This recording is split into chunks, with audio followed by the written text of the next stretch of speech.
A CPI da Covid mal foi instalada no Senado e já é alvo de pressões. O presidente Jair Bolsonaro pediu a pelo menos um senador, Jorge Cajuru, para que a comissão investigue também governadores e prefeitos pela gestão da pandemia, além do governo federal. Enquanto isso, cerca de 70 pedidos de impeachment do presidente Jair Bolsonaro já foram protocolados no Congresso. O advogado Mauro Menezes assina 2 desses pedidos. Ele participa do RFI Convida de hoje. Olá, doutor, seja muito bem-vindo. Muito obrigado, é uma satisfação falar para a RFI.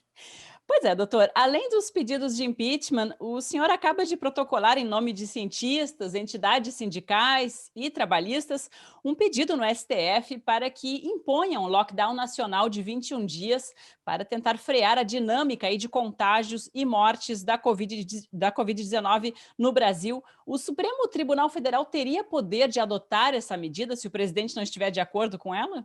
Sim, o Supremo Tribunal Federal tem essa possibilidade. Estamos diante do chamado estado de coisas inconstitucional. E numa ação de descumprimento de preceito fundamental, a DPF, o Supremo, de acordo com a nossa Constituição, tem sim a competência para impor um lockdown nacional, nesse sentido, fazendo cumprir as diretrizes constitucionais de redução dos riscos da doença, de garantia do direito de todos à saúde como um dever do Estado e de defesa da vida. O que temos no Brasil é que, desde o início do governo Jair Bolsonaro, tem havido um conflito permanente entre a autoridade abusiva exacerbada do presidente da República, de um lado, e do outro lado, o Estado constitucional. As normas da Constituição. O presidente da República tem se empenhado em combater, em afrontar a todo tempo diversas normas e comandos constitucionais. Daí porque esse mecanismo perante o Supremo Tribunal Federal é perfeitamente plausível. Doutor, e a maior participação do judiciário, né, em medidas contra a pandemia, isso não acirraria ainda mais os ânimos aí entre os poderes no Brasil, sabendo, né, que já estão bastante acirrados nos últimos meses?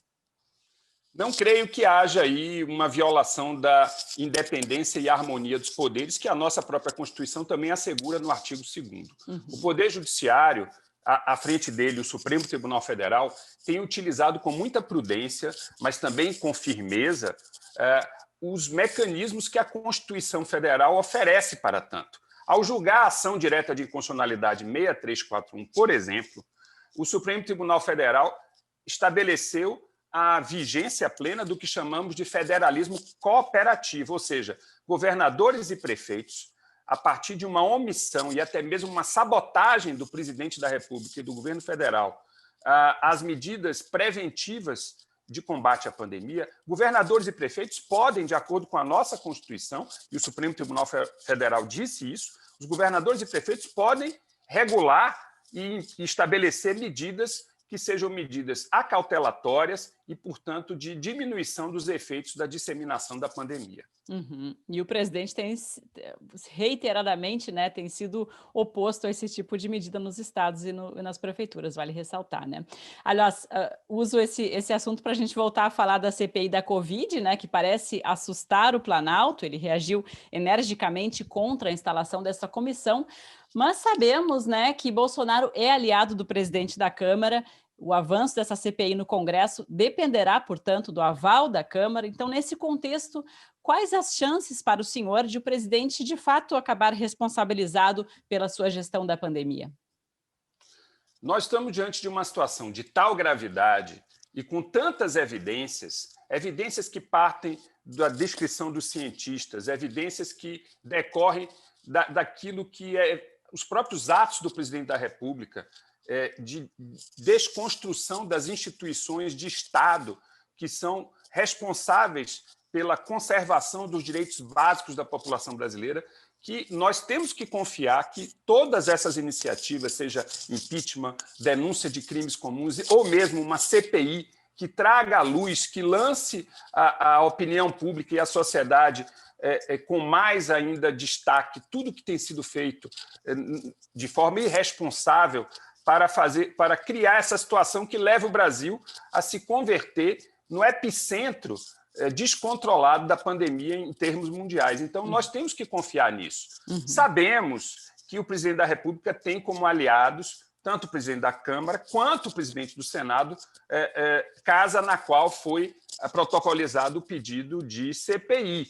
E não admira que agora o presidente da República se valha de mecanismos que estão à margem da Constituição para pressionar o próprio autor do pedido de CPI a reformatar o seu pedido e fazer com que ele se dirija não ao presidente da República, que tem sido o autor desse boicote à defesa da saúde dos brasileiros, mas aos governadores e prefeitos que, com os meios que dispõem, têm feito de tudo para tentar conservar a saúde da população brasileira. Ora, nós sabemos que essa é uma atuação marginal. O Supremo Tribunal Federal, no dia 14, quarta-feira, examinará a legalidade da liminar concedida pelo ministro Luiz Roberto Barroso de criação dessa CPI. Na verdade, o ministro ele apenas referenda a criação da CPI, que foi decidida pelos próprios senadores.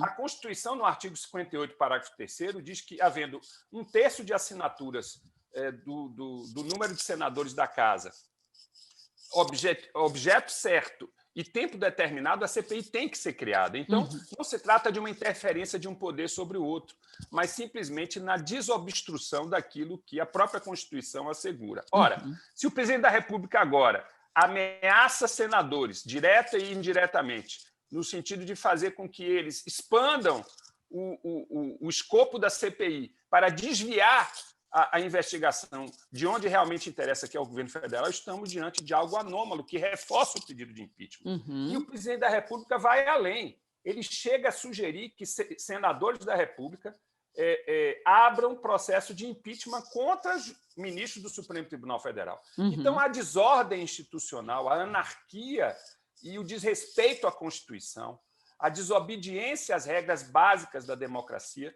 são próprias da atuação de Jair Bolsonaro. É um mal para a democracia do nosso país. É alguém que age à margem das regras republicanas. E esperemos que a CPI seja capaz, portanto, de empreender um passo importante na superação e na virada de página desse momento trágico vivido pela sociedade brasileira. Doutor Mauro Menezes, para a gente esclarecer aqui para os nossos ouvintes, né, enquanto ocupa o cargo de presidente, ele se beneficia do foro privilegiado. Ele pode receber algum tipo de condenação penal sem antes sofrer esse processo de impeachment no Congresso? Ele terá que ser afastado. E já há perante a Procuradoria-Geral da República, inclusive participei da elaboração dessa peça e a subscrevi, uma denúncia de crimes comuns oferecida pelo coletivo 342 Artes, que envolve intelectuais e artistas. Desde janeiro, a assessoria criminal da PGR examina a pertinência desse pedido, porque ali nós falamos em subtração de material de salvamento, nós falamos na contenção de medidas sanitárias que deveriam ser utilizadas, na prevaricação, enfim, uma série de crimes que estão no Código Penal. E uma vez o presidente sendo afastado com o processamento pelo Supremo Tribunal Federal desse pedido de investigação de crimes comuns, e isso tem que ser autorizado pela Câmara dos Deputados, nós teremos aí o ambiente necessário para o julgamento.